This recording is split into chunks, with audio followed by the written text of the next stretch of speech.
We think eruption is still very likely. We are looking at timescales ranging from hours to maybe the next few days. Can you tell us? We don't know when. Can you tell us more about the areas at risk of this volcanic eruption? Yes. So there is the area where the magma lies underground passes through a populated area called Grindavik, and that's where people were evacuated on Friday evening. And unfortunately, that's where most of the earthquakes are happening. And this is currently the most likely location for the eruption to happen. What earthquakes have been happening? Can you tell us a bit more about those, and what other factors point to this increased chance of an eruption? Yeah, earthquakes have been going on for several weeks since end of October. But on Friday, they really escalated with the magnitude 5 and several other large but smaller earthquakes.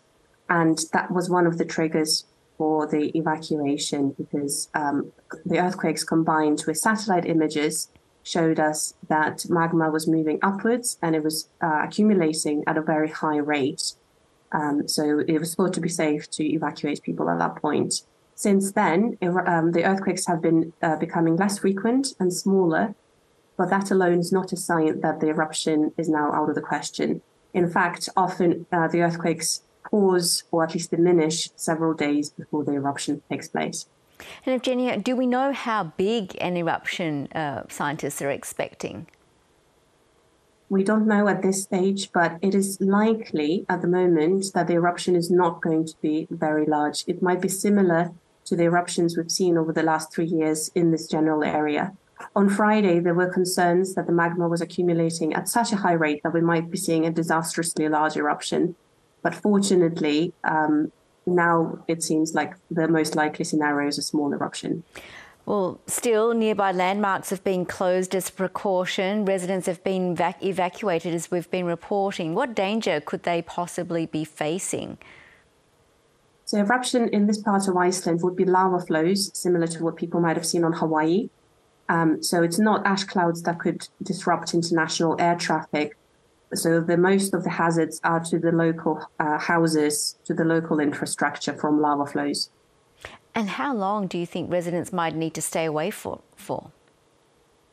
It's a really difficult question and a really urgent one to answer. We just don't know at this stage. At this stage, eruption is still seen as the most likely scenario, so people will have to stay away for until something else changes. We just don't know.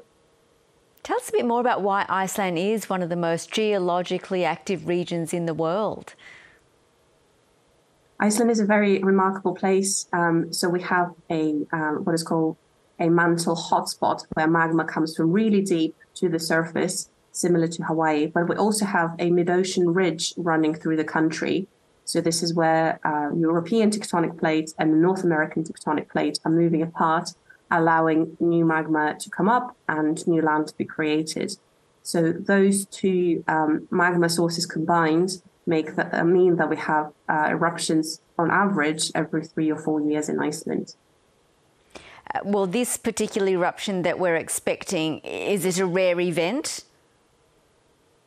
It is not a rare event, and over the next decades, we expect to see quite a lot of them, because this part of Iceland undergoes very highly active episodes approximately every 1,000 years, and is just reactivated after 800 years of dormancy.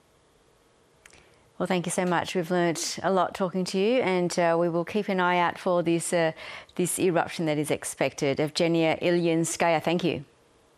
Thank you.